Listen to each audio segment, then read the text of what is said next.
Hi, I'm Gabby, just turned 31 this May. This birthday was important to me because I needed a break from all the crap I've been living through. I still live with my mom in Michigan. We were the four of us before things went downhill. After getting married, I moved into my place. We had a nice room upstairs while mom and dad took the room below. Things were okay in a way. I met Tim at a friend's birthday party. He was this cool, funny guy who loves to make lame jokes and laugh at it. He was like the light of the room. I, on the other, was the shy girl who would never make proper advances. My friend Joyce worked at the same place as me. We work at an established clothing shop as saleswomen, and that's where I noticed how we were like two opposite energies that were balanced.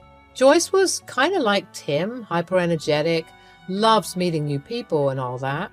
When she called me to this party, I was kind of unsure if I could blend with the rest of them, but it had been a long time since I went out to a party. When I reached there, people were already acquainted with each other and the air felt drunk. I didn't like drinking much because I feel like I always lose control. I was a 27-year-old adult, confused, trying to blend in, being so lame and boring. Not knowing anyone, I sat on the lonely sofa that was at the corner of the room. Joyce spotted me from around the corner and squealed as she approached me. "Hey girl, what's up? You are late." "Oh, so sorry. I didn't know what to wear, and I made a mess out of my room, so had to fix things up." Fine. Well, this has been your first ever party, and you are not leaving this place without experiencing what it's like to get drunk. No, I would get lost in myself. I'm not very tolerant of these things. Ah, come on. We'll go bike riding by the water if you feel too overwhelmed. I'm throwing this party because of you. I want you to get along. You have lived here with your parents your whole life, and I've seen how submissively you deal with rude customers. You need a definite upgrade. I will give you formal training on how to boss up. What party for me? You must be crazy. Do you look at me? I am dying inside. How can I possibly get an upgrade? Bruh, Gabs, you are naive. I never had a proper friend. I always make acquaintances. New faces every day, but that sometimes gets lonely. When you first joined the job, I thought you were nerdy and it kind of made me smile. Not gonna lie. I think the day when I saw you deal with those rude-ass people, I realized that this girl needs definite help. And yeah, maybe I'm not the most trusty sword, but you can still wield me when you're in danger. Haha, thanks. This was considerate of you. I think I will be able to manage, but it's getting really hot here. I'll go out and get some fresh air. Absolutely, but not before you get a couple of drinks, hee hee. The night was buzzing for me, and I never thought I would be making social interactions with people, but I guess when you're under the influence of alcohol, your personality is deemed to change. I stumbled across the room through people trying to seek the exit. It was beautiful, breezy summer weather. I took a ditzy stroll around the house. The backyard seemed empty and there was a swing. I thought the booze was getting up in my head and getting me a bit nauseous, so I went and dropped myself on the swing. I was staring at space, thinking about my parents. My mom was a shy introvert, unlike my dad. I think I got this personality type from her. She's very soft-spoken, keeps to herself, and loves the company of solemnity. My dad was loud and talking, always preferring company other than my mom. He loves going out for solo trips, sometimes coming back 2 to 3 weeks later. He would bring small souvenirs, but that never made sense to my mom. My mom preferred small accessories like hair clips and bracelets. My father got her stationaries. I was like, why? He was very casual about everything and felt like not everything in life should have an emotional value. Sometimes I wonder how they got together with such contrasting personalities. I felt drowsy and I could feel my eyes getting heavy, drifting into unconsciousness, when a sudden sprinkle of water on my face got me up. I jolted upright, turning to face a guy who was twice as drunk as I am. He was tall, well-built, and had dark brown hair. I was a bit wary of him, so I moved away. He was smiling and giggling, but didn't make any wrong moves. Rather, he sat on the wooden stool, tilting his head to one side as he gazed at me. "You are—" "I'm a duck." "Oh, right, sure." I felt like he was going to fool around because he's under the influence of God knows how many shots. I turned away to go when he suddenly uttered my name. "What? Wait, how do you know me?" "You are Joyce's new protege, huh? Kind of cute." Excuse me? I don't exactly know you." "Of course you don't know me. I'm Timmy, but you can call me Tim. Shorter and simple." "Great meeting you. Well, you already know me, so I don't need the point why I should say anything further. But I can assure you I am not Joyce's protege. I'm her friend." Tim closed his eyes and giggled. I was feeling quite uncomfortable in his presence. I wanted to leave. The only thing I needed right then was the comfort of my bed. It was getting late and I was extremely tired after all the interactions I had. I scurried inside the house and looked for Joyce. She was there lounging on the sofa talking to some guy. I went up to her and whispered in her ears. She nodded to the guy and excused herself. "You met Tim? Oh, that skimpy brat." "Is he a nice person?" "Well, he is very misunderstood amongst people, but I can assure you he doesn't have antisocial behavior." "Well, okay, I'd better go. I need sleep, and we have work tomorrow, remember?" Yeah, I'll be on time if that's what you're worried about. Do you want me to book a cab or ride my bicycle?" "No, you're too drunk for this, and I was planning to walk, so it's all right. I'll take the shorter route." After bidding our farewell, I tipsily made my way to the right-hand side of the street and went along the narrow pavement. It was around 8:30 p.m. and the streets were getting quieter. I mean, it would have been a waste of money if I took a cab, especially when my place was just a few blocks away. But I was wearing a short dress and the streets were getting quieter. I couldn't help but get a tad bit nervous. My hands were getting cold. My breathing became sharp. I fastened my pace a bit. Suddenly, I could feel a grip on my arm, and out of fright, I screamed and flung the bag right in the direction of the alarming presence. A loud thud and a man's pained voice echoed through the silent air. I turned around to see. It was Tim. "Damn, woman, you can pack a punch. The nifty handbag you have got right there. What do you carry?" Why are you following me? What's with you?" "I wanted to escort you, that's all. It was late, and when I saw you go out, I was kind of worried, so I had to follow you. I didn't know how to call you from the back, so Well, you could have just called me from the back instead of coming and grabbing me." "Well, clouded judgments. I'm so sorry. I should not have scared you like that. At least it would have spared me the nice hit." "I'm so sorry. I hope you're okay." "I am."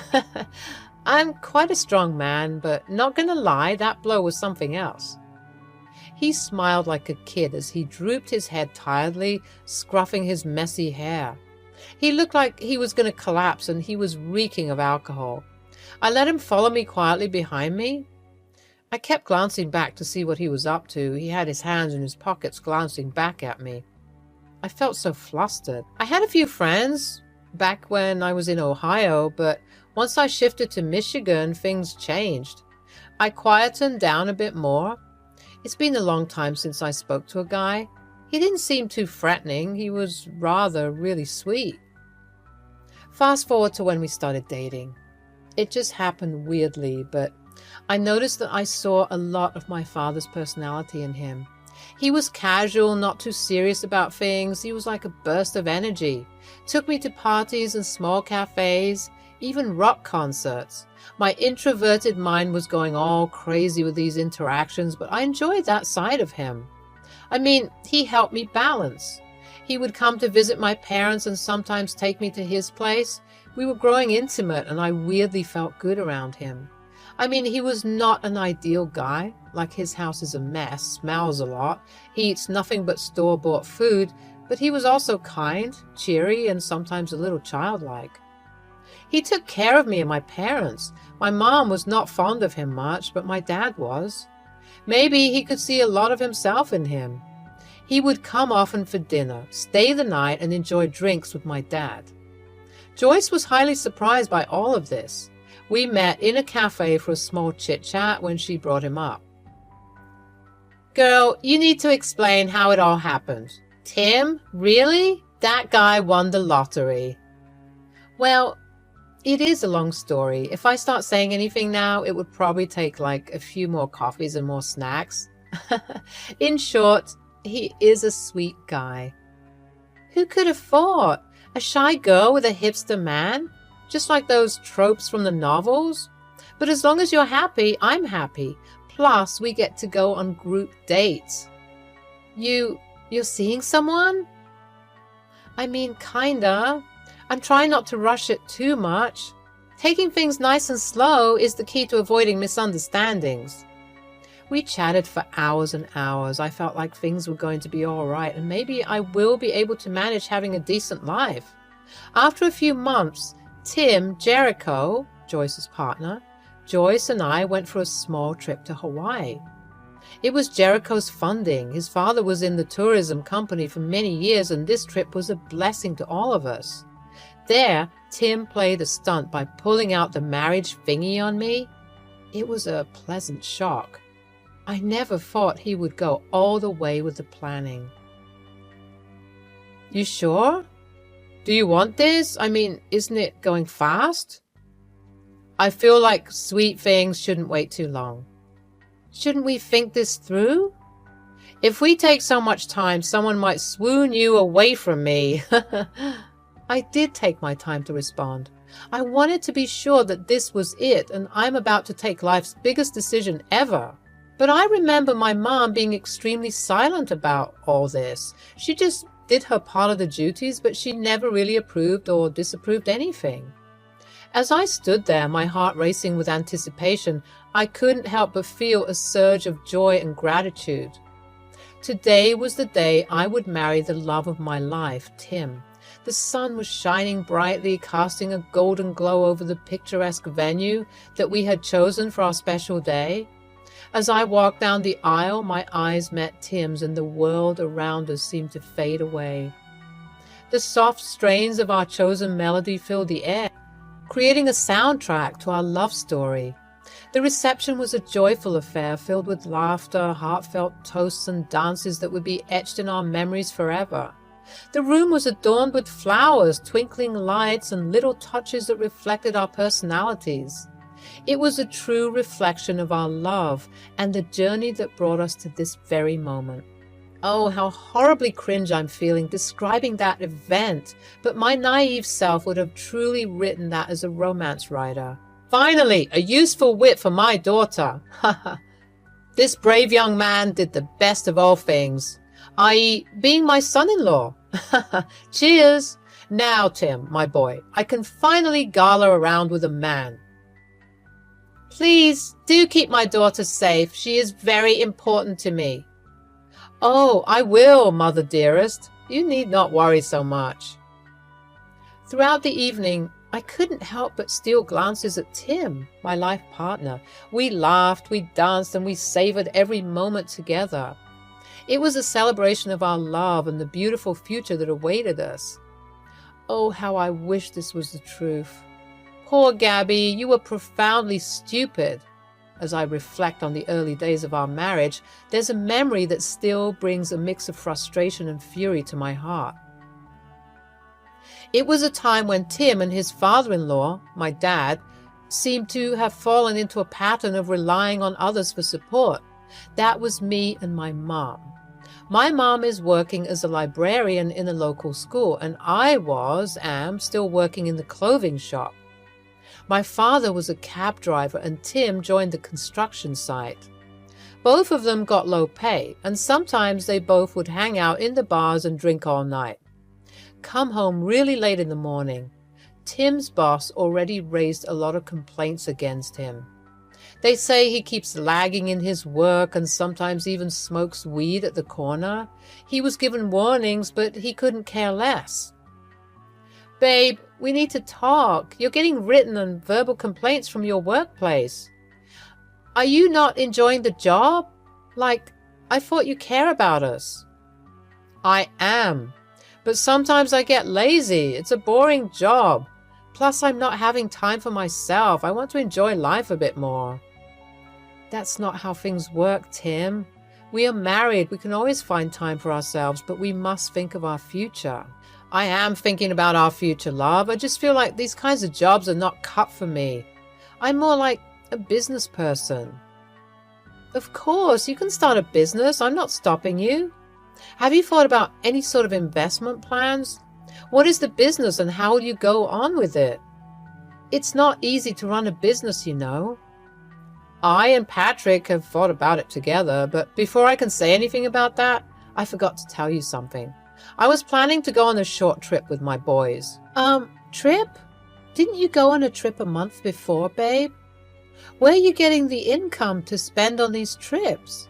Oh, no, it's not mine. A friend of mine arranged it. I'm just hoping. I will come back and think of everything seriously. All right? So just relax. You are tense all the time. This isn't right, getting dependent on other people for such things. How will you pay the favor back? And this is the third time you went on another person's funded trip. Yeah, I get it. I'll do whatever I can. I've asked for a little money from your mom. She was sweet to provide. I will repay it. How could you? Why would you do that? I was here. You could have asked me. My mom is working hard. Please don't take anything from her. I think she has dealt with that enough with my dad. Having a husband like that is a definite nightmare. Tim never showed this part of his character before. I mean, he always had very casual, loud, and flaunty behavior. I knew deep down I got myself in trouble just like how my mom got when she fell in love with Dad. As I reflect on the dynamics within the family, there's a persistent frustration that lingers within me. It's a feeling that arises whenever I witness my own father's consistent freeloading behavior, taking advantage of my mom and me. Growing up, my father had always been unreliable when it came to financial responsibilities. He would often neglect his duties, leaving my mom to shoulder the burden of providing for our family. I watched as she worked tirelessly, juggling multiple jobs to make ends meet, while my father seemed content to float through life without any sense of responsibility. I kind of figured out how he would be as a person, but I saw you being so happy, and you know how I am not good at expressing myself. Tim has won the heart of your dad, and he has a general way with words which can get hard to resist. Mom, sorry. You're going through a lot, and I added up to it more. No, sweetie, it's all right. We can work things out. I just wish your father could start acting like one, because he and Tim are bonding over the wrong interests. I will pay you back all the money Tim owes, because I have a feeling he doesn't save up enough to do so. Days pass by, and Tim has left for his trip. My dad, on the other hand, told me that he was going to my uncle's place for a few days. He said he would be back. He just needs to borrow some money. I was working overtime because Joyce went on a trip to Spain. She deserved it, so I had to take her part in the work as well. I didn't mind. I wanted to feel distracted, so this was good for me.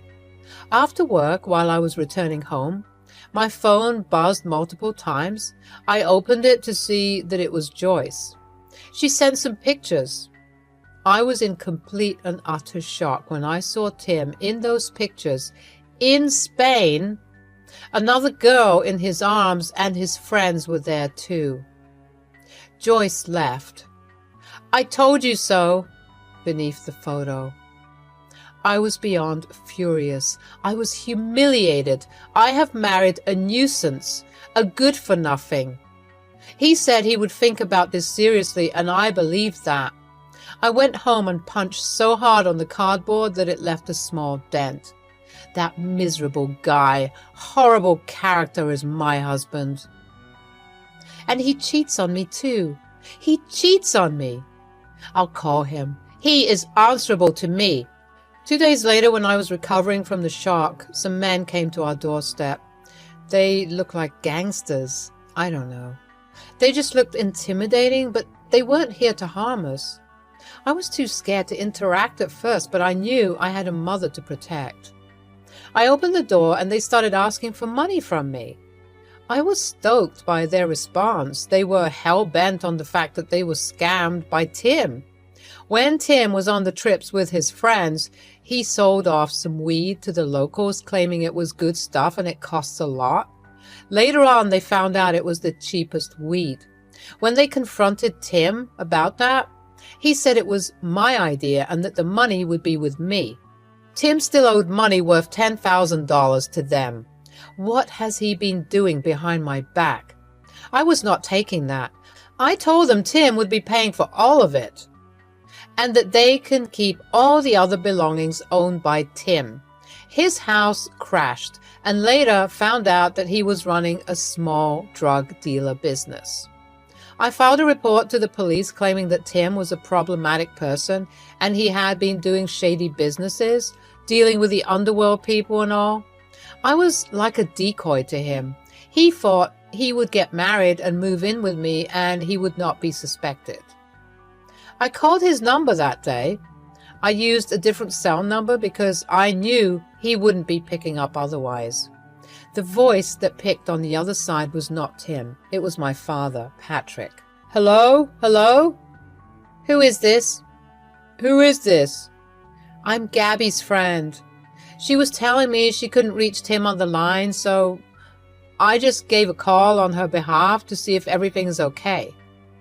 Oh, everything's fine, dear. Don't worry about it. I'll tell him to call Gabby back. I could hear Tim's voice from the back telling my dad to cut the call and join him.